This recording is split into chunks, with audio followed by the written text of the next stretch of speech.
Hello, my name is Leanne Gonzalez-Singer, and I have been practicing HEMA for summer of 2016, so almost 5 years. And I am glad that you have turned up to listen to me rant and rave about my pet love, which is the third of Lichtenauer's Wunder, the slice, the Schnitt. So it's just something that I noticed from very early on when I started sparring, just how useful this thing can be. And I don't know if I'm imagining this, but I think it's not really taught much. I've not seen it discussed in classes at major workshops. And I think there's a reason for that, because it is it's hard to teach, and it's hard to score from a modern tournament perspective. I'll get to the tournament thing later, but you can see why it doesn't get as much love as the hews and the thrusts and the setups for those. But I sure love it, and it sure has come in handy for me a lot. So I did a little slideshow about it, which I'm going to queue up right now. We are dealing with the Hagedorn Lew fact book, which is this lovely book right here.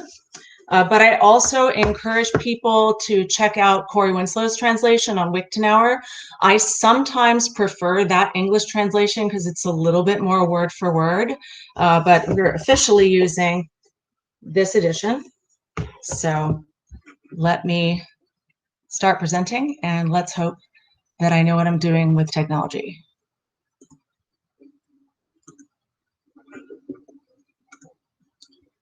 Everybody see it? Not yet. No. Is it up? Nope, it is not. It is not up. Hang on.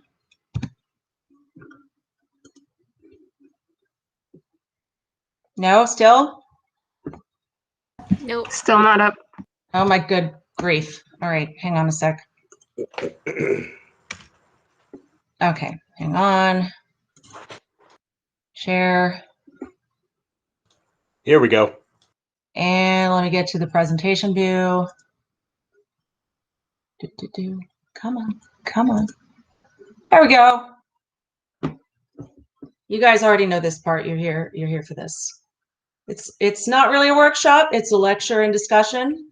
Oh, Schnitt.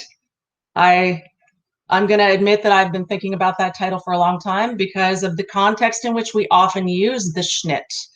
It's a good way to turn excuse my language, I don't think anybody cares, right? It's a good way to turn an oh shit moment into a Schnitt moment. I'll be here all week. So this is what we're going to be doing tonight. We're going to take a look at the context of the third Wunder in Lew and compare it against the other two of the Wunder, the How and the Stich. And we're going to talk about application of the slice in free play and sparring, as well as application in modern settings. We're going to talk a little bit about modern gear and what that does to perceiving the slice, and about a couple different rule sets for scoring the slice and how they, it's a hard problem. I'm glad I don't make tournament rule sets. I'm glad I'm not the person with that responsibility on my shoulders, but it can be hard to see. It can be hard to see the slice. So yeah, let's go to the next. This is our book that we're going to be using. It's a beautiful edition, and I highly recommend it. And let's dive right in. What is the slice?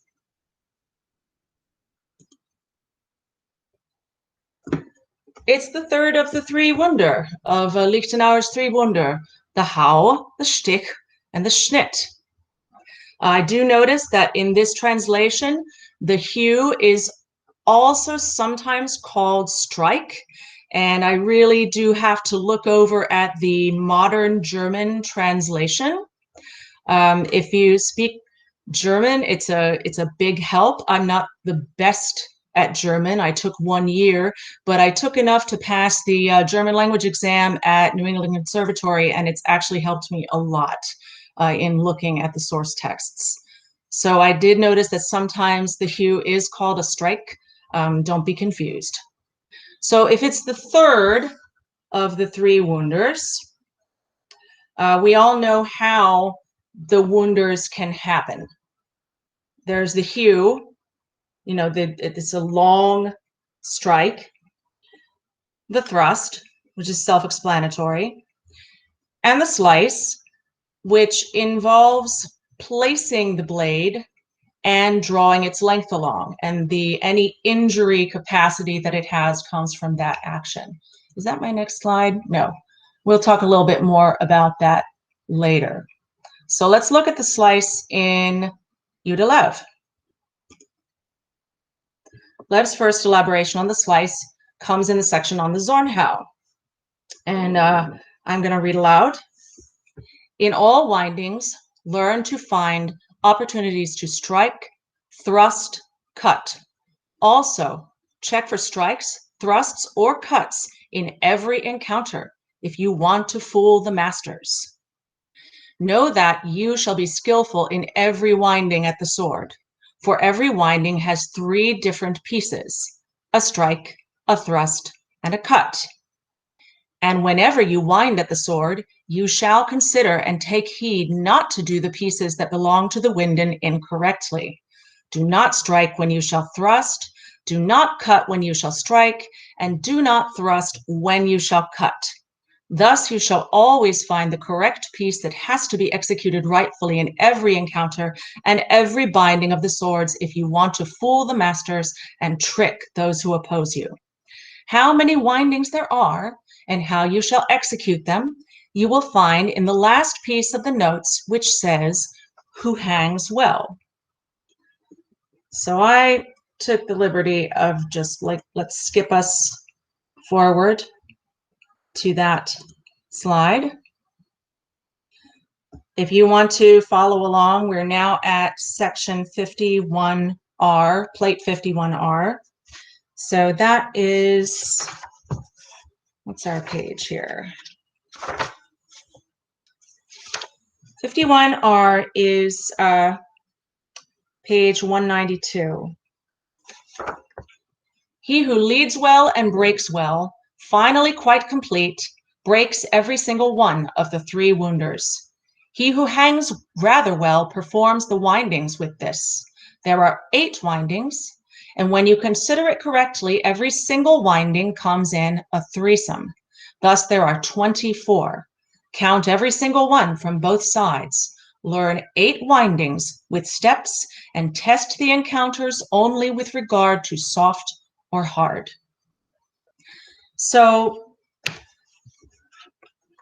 I don't know who else was at Long Point 2019, but I think it was in Jess Finley's presentation that there was a beautiful graphic of the 4 hangings with their 2 windings each, so 8 windings, and then the 3 Wunder. So it's this beautiful sort of like flowchart looking graphic, and you should check it out if you can.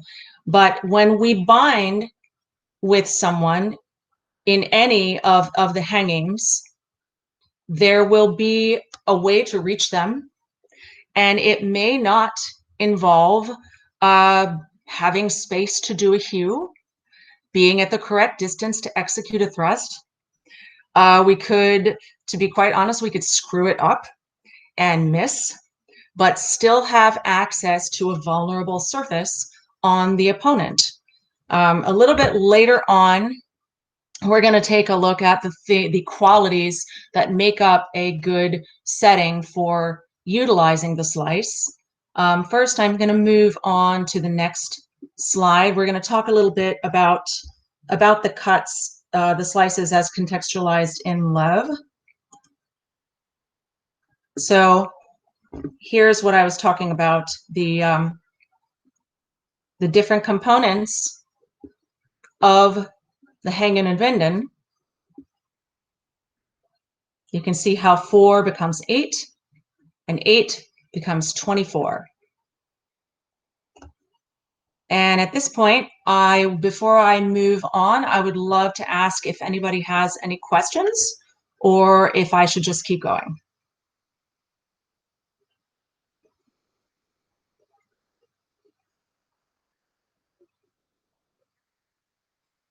I'm going to take a look in the chat just to be sure. Oops.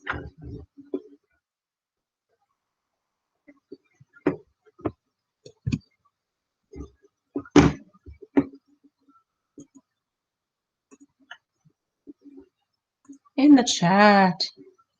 Sounds good. Keep going. Oh, okay. All right. Let me get back to it.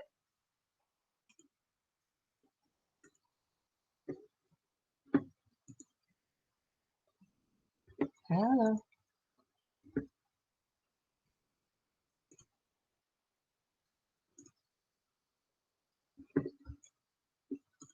All right.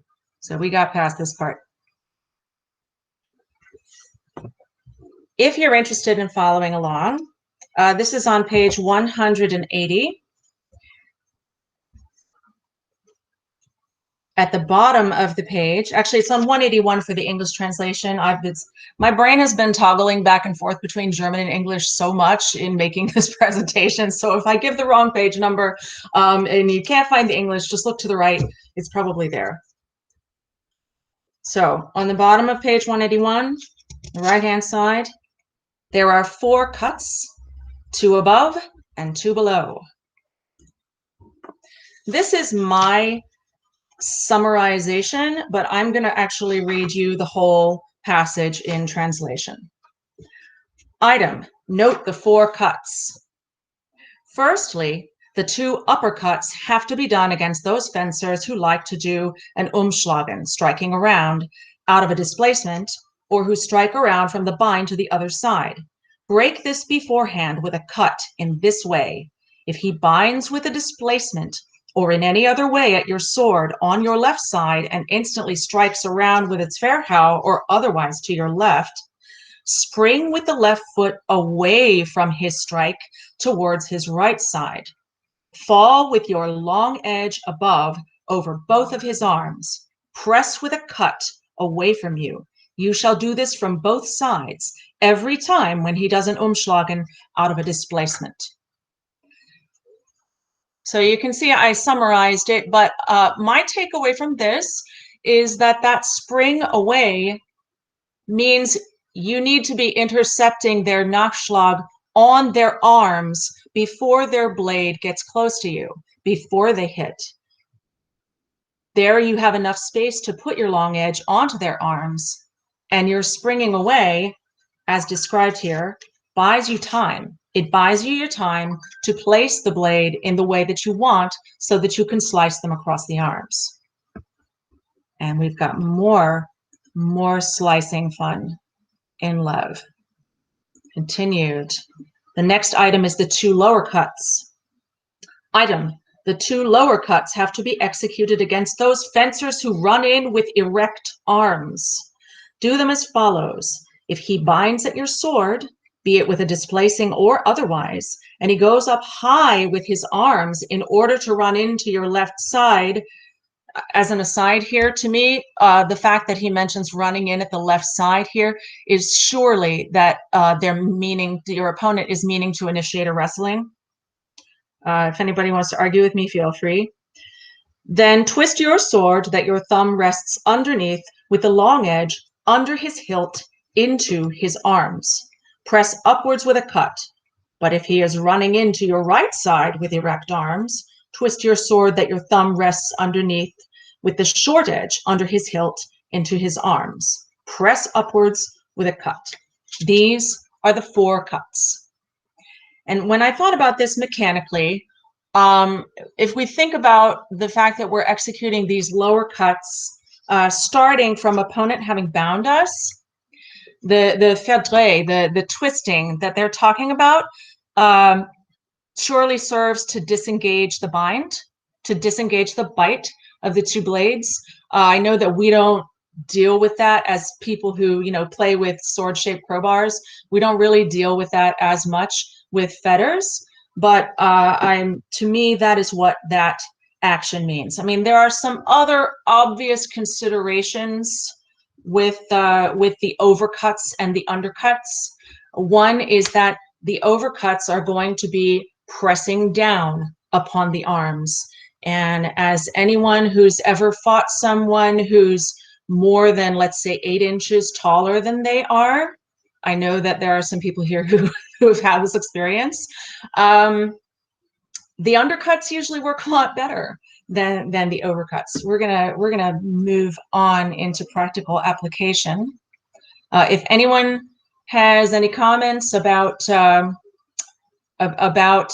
the source, or is like super more familiar with the source than I am and would like to interject before we move on to contextualizing and talking about practical application, please feel free. This is by no means the full catalog of mentionings of the Schnitt in Lew. This is just like a good canonical example that I wanted to give, where it was actually dealt with and discussed. So I felt like noting this in the slides. Any hand pressing carries the opportunity for a slice. Any action from the bind involving rotating the shortened sword. How many times have you done a duplirin and had it land and it was just not enough? It just wasn't enough. Like, it didn't get the job done. If you're in a tournament, it wasn't seen by the judge. It wasn't called by the judge. If it landed on the neck or on the face, it is an opportunity to use the slice. Unless, of course, halt has been called. Don't do that. Don't be that person. Don't be that person. But one of the things I think is so cool about the slice is that almost any failed hew or thrust that has the capacity to lay the blade on a vulnerable part of opponent has the capacity to be turned into an exchange where you use the slice. And this is why I love it. I love it because I miss thrusts all the time. I don't know about you guys. So before we move on to the next section, I'd like to take any questions if there are any, and I'd like to ask you to speak rather than chat so that I don't have to disengage my machine from the slideshow. So I'll just give it like a little time. If anybody wants to ask a question. Yeah, Ashanti raised his hand. Ashanti, you can go first, and then Rebecca after Ashanti. Okay, cool. I was just gonna say I really like the left and right action in this, and it reminding me of. I'm starting to think that a lot of KdF is to do that, then that, to like spring one way, then the other way, and it's kind of cool that that was directly in your presentation. So it's a comment, as it turns out, not a question. Oh, cool. I mean, it's not just in my presentation, it's in Lew. Like, Lew gets credit for that, not me. But thank you. Rebecca? This is just, I assume this is intentional, but it reminds me a lot of Hendrucken. Oh, yeah. I actually mentioned Hendrucken in the last slide. It was just sort of my thoughts on some other applications for the slice.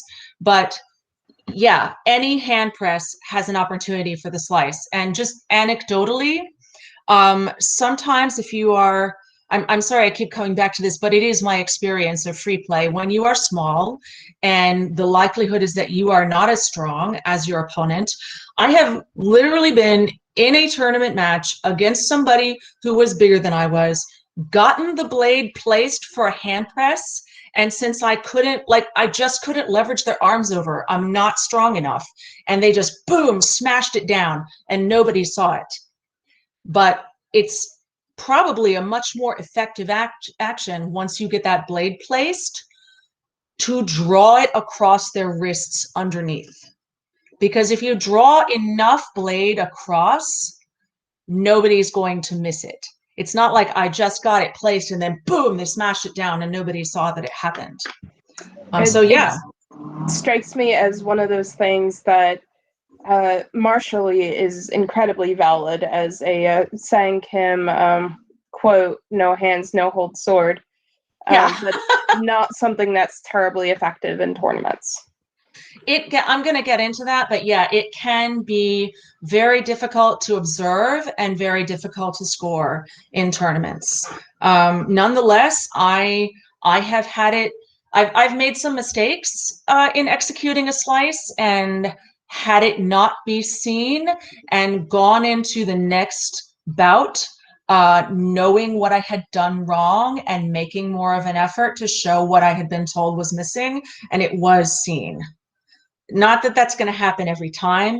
It'll change every time you change tournaments, every time you change directors or observers. It is hard to see in a modern setting because we are not literally drawing each other's blood, nor do we want to. We have a hand raised from Ashanti and then Justin.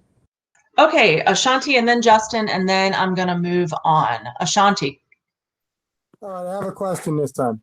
How much Okay. do you think the footwork, i.e. springing or such actions, helps assist with slices? Well, canonically, as it's presented here in Lev with the four slices, the over and under slices, footwork is crucial. The fact that you are stepping away from opponent's Nachschlag buys you time. It repositions you so that engaging with your opponent's arm, basically binding on their arm, is safer than it would have been if you just stood there. From my own, and I have to stress, extremely imperfect experience as a tournament fighter, or not even in tournament, like an uncooperative, free play person. I often find that I employ the slice when I'm too close to do anything else, but I'm also bound up in a way such that moving my blade in order to get enough space to, let's say, execute a hew of some kind, even a duplirin, or certainly not enough space to do a thrust, I really need to keep protecting myself, but I have an opportunity to place my edge on a vulnerable part of opponent, whether that is the wrist or the neck, which are usually the only valid targets for modern free play reasons. So while I agree that sort of the platonic ideal of executing the slice is probably extremely dependent on footwork, it hasn't always been for me. Like sometimes, honestly, it happened when I was in a standing wrestling and just, in vying for control of each other's sword arms. If I can free my sword arm and get my sword on their neck, that works. Justin? Oh, actually, ironically, my question was going to be almost the same as Ashanti's. I was just basically going to ask, do you find that the footwork is necessary simply for the idea of getting the hell out of the way, or is it a mechanical bonus? It depends on, excuse me, apply the slice, but as outlined in the plays in Lev, footwork is crucial, and there probably is some adjustment that happens even subconsciously, because you may not be in a perfect position to execute the slice, and you may need to adjust in order to make sure that you have enough blade to draw across. So while I wouldn't say it's contingent on formal footwork in every situation, it is very contingent on being able to make micro adjustments in your posture that still keep you safe, whether that's with your feet, whether that's with a bit of a lean, in order to maximize your chance to come in contact with a vulnerable spot and draw enough blade across it. Does that make sense? Yes, absolutely. if there aren't any more questions, I am going to go on to the slice in practice. I have a comment, not a question. Yes, Apologize for the crying 2-week-old. I'm working on it. I don't hear anything. Oh, well, then I guess I'm winning. I'm finally victorious. One thing I've noticed about the Schnitt in practice in tournaments is that it's, and also probably canonically in general, it's not just a matter of footwork, it's also very much a matter of timing. You have to work in this for a Schnitt, because if you, like your example where you were pressing on their arm and no one was calling anything, and then they knocked you down and did what they did, in that very brief moment where you were probably still saying, hey, this scores, right? Yeah. If you had immediately pressed sliced, that would have been seen as a concerted action and very visible to the judges. Yep. And I think that comes up every time I've seen a Schnitt called in a tournament, which is, as you've said, not many. It's because it happens boom, boom. There's very rarely a long, protracted pressing and then cutting. Yeah, I agree. Yep. Cool. All right. Shall we move on? Yes? All right, the slice in practice. So the targets, there's a difference in thinking about this in a quote unquote martial context, like two medieval swords people in heavy leather gloves and probably some decent torso protection, but maybe with some vulnerable wrists and neck, meet each other on the street and decide to duel, or whatever context they're dueling in. The most accessible, vulnerable targets for which a placing and drawing action are going to work: wrists, obvious reason; neck, obvious reason; face. Yeah, I know that at least as much as I've seen in tournament, I've never seen a slice to the face scored. But if you think about what that would do to a person in the middle of an actual sharp sword encounter, it's not nice. It's not nice to have a blade slicing into your face. So I put the face up there. And less accessible, but certainly deadly, would be the femoral artery. Inner elbows. You could even possibly count the back of the knee, but I don't know how you're going to get there. And if anybody has any footage of somebody actually slicing somebody's groin and it being called, that is amazing, and I would love to see that, and you're my hero. I'm just sort of theorizing that is a valid target, but it's not going to be very accessible. So most of the time in semi-cooperative and uncooperative sparring, we go for the wrists and the neck because those are vulnerable. They're not heavily protected, and they have big, important blood vessels not too far under the surface. Let's go. Doot, doot. This is my own little analysis of the conditions for the 3 Wunder. For Hugh, you do need to be in striking distance, but since the deadly force of a Hugh comes from the distance that it travels, that it picks up speed and lands on its target, however, whichever part of opponent it lands on. The thrust can be done from farther away, obviously, and the force of it is delivered by the power of forward motion. Forward motion can be created by a number of things, namely by, extending the arms fully and backing it up with footwork, quick athletic footwork to get it done. It can also be aided by changes in position, but forward motion, however it's achieved, is how the thrust is deadly.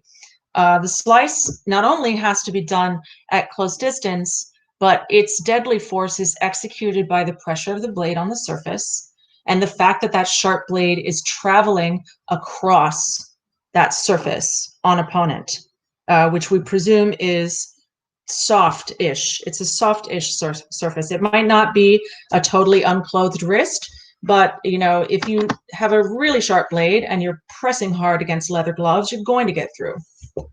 Of all the three Wunders, the slice, when I think about it, it may require the most time to execute, which doesn't mean it takes a lot of time, only that since it begins and ends with contact on the surface of opponent, it doesn't sound like a lot of time, but it is the only one of the three Wunder that works in that way. It has to be placed, and then it has to be drawn across. So it begins and ends with contact. I am going to move to the next slide. Why slice? Why would you slice when a hew is so much more easily seen, or a thrust is so much more effective, and can, if you really know how to bait opponent and get in with a thrust, it's one of the safest things you can do. But we're human beings, and I make a lot of mistakes. I don't know about you guys. Sometimes you're too close to thrust. Sometimes you just try to thrust, but it missed. Maybe it didn't miss by much. You attempted a hew, but it is insufficient. I've certainly had instances where you start to execute a duplirin, and it didn't land with enough sufficient presence. It is an opportunity to turn it into a slice. As I discussed before, I've certainly been in situations, and people can chime in if you want to, where you have bound on opponent and you are holding them off in des, but adjusting your position to create more striking distance is not something you want to do at that moment. You may already be in a bind, but there may be in des an opportunity to place your edge onto a vulnerable spot on your opponent. And finally, in a wrestling, sometimes in a standing wrestling, crazy things happen. Does anybody else feel that this is true? Like, crazy things happen, and you can be jostling for dominance. And if you can get that sword arm free enough to get it across opponent's neck, it works. It's also, if that manages to happen, it is seen. Like, it's completely seen. Nobody can mistake you having control of opponent and getting your blade across their neck. If anybody has any comments, please chime in. Otherwise, I will move on.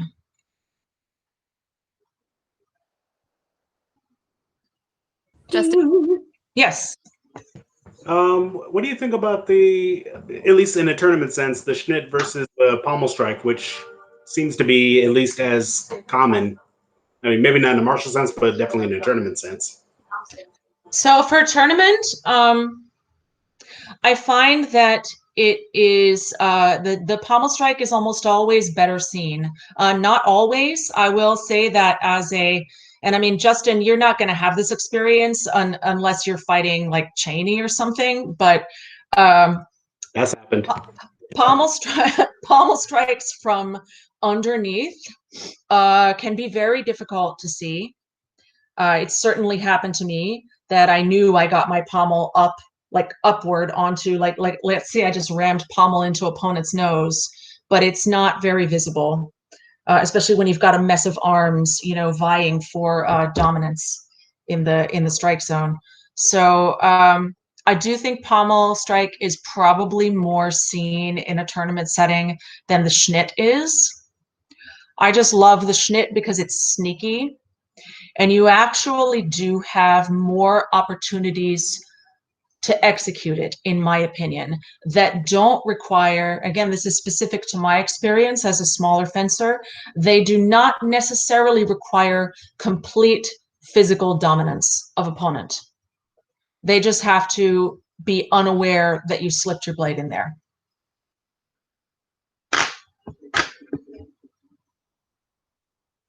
Cool? All good? Oh, that makes sense. Thank you. Sure. Moving on. So here's and I did one for talls too. I just put the shorter slide first. What if you're shorter than opponent?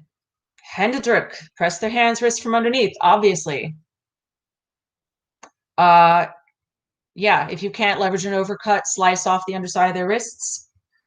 I have had this happen. Perhaps you're an ox bound against their hew. They hewed in and I blocked it with an ox. Maybe I went for an Obsetson. Maybe I missed my thrust. Maybe I'm not close enough.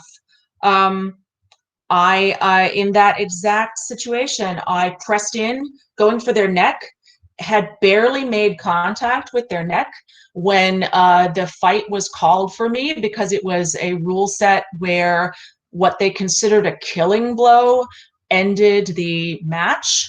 And apparently in my zeal to get to his neck, I had gone all the way across his wrists, like completely across them. I had no idea. I was also very new and I was freaking out and I had no idea what was going on, but it was cool when I thought about it in retrospect.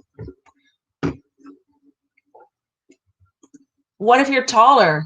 Talls. You guys have a lot of great stuff, but there are two obvious ones. One, you can use your greater leverage to execute the uppercuts.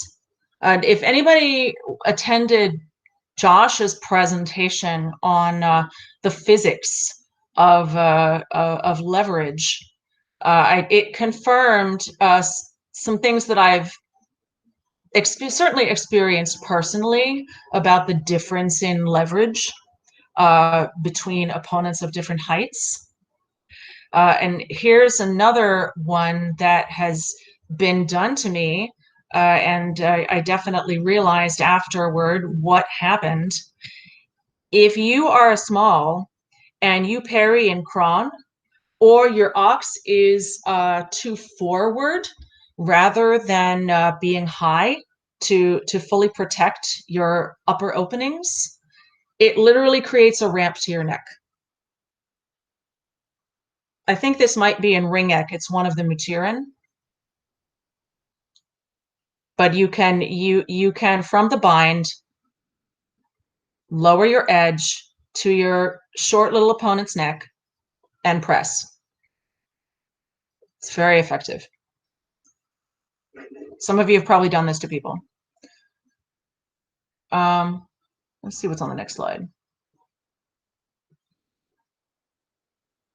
You guys want to move on to the next section, or would you like to discuss your own applications? I'm always eager to hear stories of people applying the slice in the wild, but if you have any really great examples that you think should be added to my list of situations that can be ripe for using the slice, please do chime in.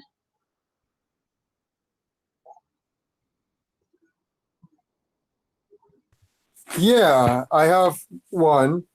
Okay. I have found that springing in to the attack works well for the slice. So, like, I have found one interpretation of if somebody comes off and cuts over, does an oganomenamen at you, that if I spring strongly with my left foot to the right while raising my hands up, I can get a better slice upon their arms and it tends to push them better. So, like, if I provide, like, force with my legs, it helps the slice get there faster and it helps the slice do more damage.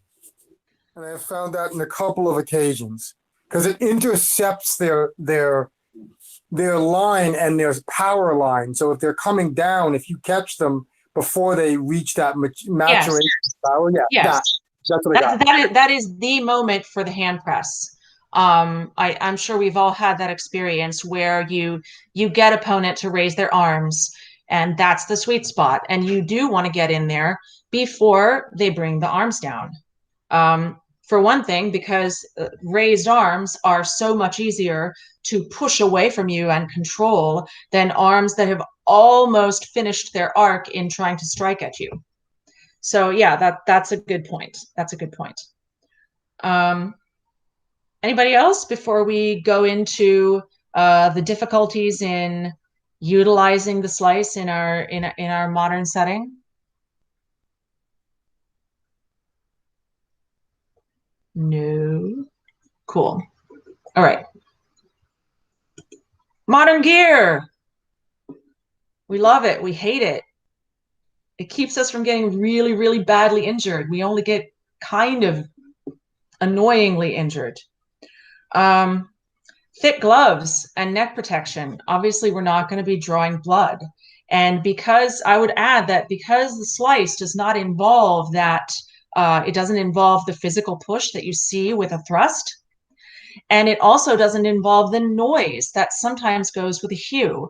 It depends on what surface the hew is hitting. But like, for instance, has anybody ever either hit somebody's sparring glove cuff or had someone hit your cuff and everyone's like, oh my God, it was such a hard strike because it's so noisy. It's so noisy, but it's really not that bad. It's doing its job. It's just extremely noisy. Unfortunately, with the slice, we don't have that. It's very quiet. It does not require as much force from a martial context of, to make it effective. You just need to be able to place that blade and push. For all these reasons, it is going to be harder for an observer to notice that it's happening.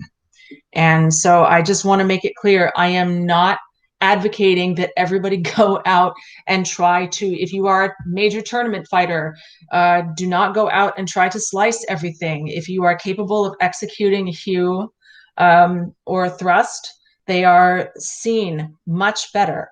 But if you screw it up, or you miss, or maybe opponent perceives it at the last minute and they derail you a little bit, you can take what might have been a losing exchange for you and turn it into an opportunity to do the slice. That's one of the things that I love about it. It's not a guarantee that it will always be seen, but I believe that Jesus Lichtenauer saw it, so you're just going to have to take my opinion because it's my class. Sorry. Tournament rule sets. They're going to vary by club, by region, and by director. Some of the most common rules I've seen around scoring the slice are first, showing control, showing pressure. That means if you place the blade, they want to see opponents, at least their body part that you're slicing, if not their whole body, move. This can be dangerous. It's both good and bad because yes, it is a very obvious way to see that you have executed control. It does carry injury. Fortunately, I've not been injured in this way, but I have been the cause of it, and I felt really, really terrible. And I was mad, and it was a fight that I was losing, and I was having a hard time getting hits in, and I was like, I'm going to show you this slice, and I pushed in really hard, and it was bad. I think a much more effective and fair way to judge the slice is blade draw. It's something that I didn't know about when I first started doing tournaments, but it's effective and it is safer for opponent because you simply must show a certain portion of the blade drawing across opponent, and usually it's half. I think I've done one where it's 2/3, but usually it's half, which is, it's actually not that much. And as I said before, sometimes despite your best efforts, it's not going to be perceived or scored. I believe that is the main reason it is not really taught in classes, in particular when we're gearing toward tournaments, which some clubs do more than others, but tournaments are out there, and a lot of people who get into HEMA want to do tournaments, and the slice is not ever, as I think Peter said earlier, it is a truly in-depth application.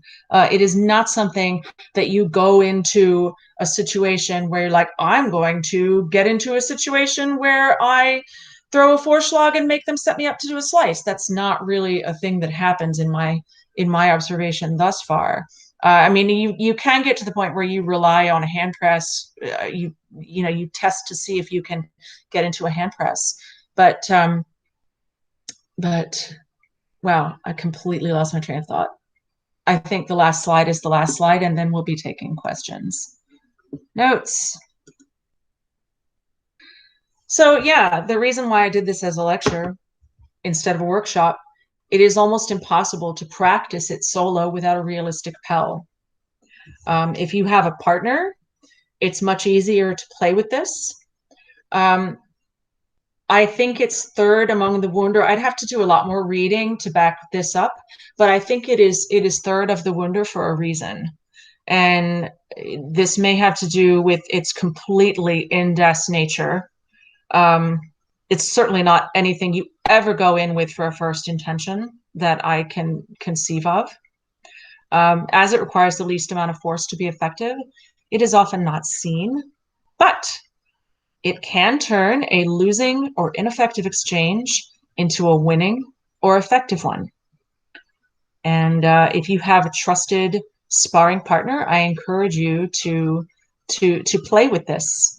And I think probably the best way to see how you would get best access of an opponent's vulnerable spots is at slow speeds, quarter speed or half speed, from the four hangings. If you have them, bind on you when you're in one of the four hangings, just explore how you can reach them. What is the most expedient way to reach them? Is it a slice? It's probably not as a first intention. It's probably a thrust. What if they move back a little bit? What if they move forward a little bit? What if they move to the side?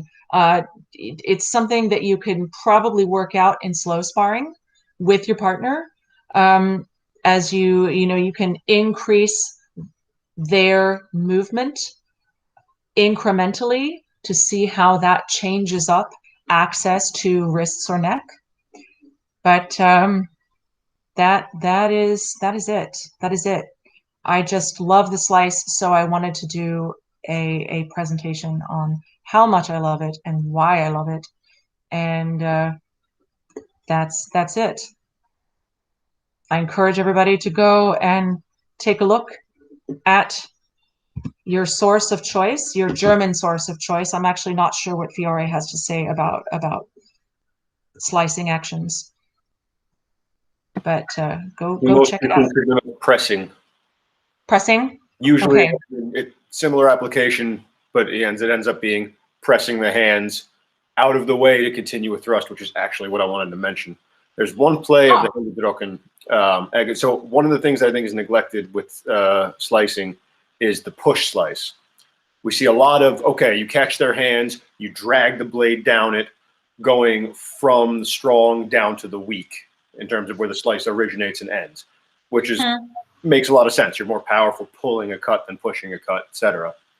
But especially in situations where somebody is prone to leaving a bind precipitously, but maybe not so close, like somebody who likes to tap against your sword and then pull straight back to try to do a next thing, that's an opportunity for a pushing slice as well. Because as long as you get the weak of your sword on their wrist, and again, in tournaments, mileage will vary because you're not actually damaging someone and they can continue to do what they're doing. Against a bare wrist, placing the strong of your, the weak of your blade, which is hopefully the sharpest part, right up against their wrist and starting to slide it across up towards the strong, thicker part of your blade is going to do a massive amount of damage and can also let you suppress them enough or do something to let you wind immediately into a thrust as you close that distance. Just another play with slicing. Yeah. I've never done it from that much of a distance. I've never done it initiating from the tip of the weak, but I've definitely had the experience of pushing in against an opponent who is retreating. And you'd sort of like, if they got their arms up, sort of close and push. And it is a push cut. I think that's actually what Lev is referencing in the overcuts, in the section on the overcuts. Because it describes I'm going to give you a page. It's page 183. To me, this fall with your long edge above, over both of his arms, press with a cut away from you. So to me, that's a push cut. Are you muted? You muted yourself. Sorry, I muted myself. Let you speak in case we started to get a shriek happening over here. Gotcha. Yeah, that would be a push cut, but it's actually, I would say that's a push cut right up until the point that it stops being a push cut when you've extended, and then you start to bring it down. It's a push cut on the way out, and then as you bring them down to continue controlling the wrists, it becomes a draw cut. It becomes a claw cut. Push out, draw down, all sorts of mangling of the wrists and forearms. Yeah, it's very brutal and vicious. And I think most slices, at least ones that are controlling the hands, Händedrücken slices, have to be with the intent to go there and back. Interesting. Okay. Because if you have, even starting the other way, if you get your hands right underneath and you draw down, okay, fine, now you're down. Now the weak part of your sword is against their arm, presumably, and they have a very significant leverage advantage. Wouldn't it be in your best interest to then press strongly forward again and maintain your control? You keep controlling, you're destroying them. Yep. Yeah, that makes sense. That's the kind of plan I like. Because then I don't get hurt, which is, after all, the presumptive point of all this. Yeah, it's one of those examples that when I think about it, it makes absolute sense martially. I think we don't see it a lot in tournament because nobody takes that much time. Like, everybody's sort of mentally waiting for halt to be called. You know what I mean? Yeah.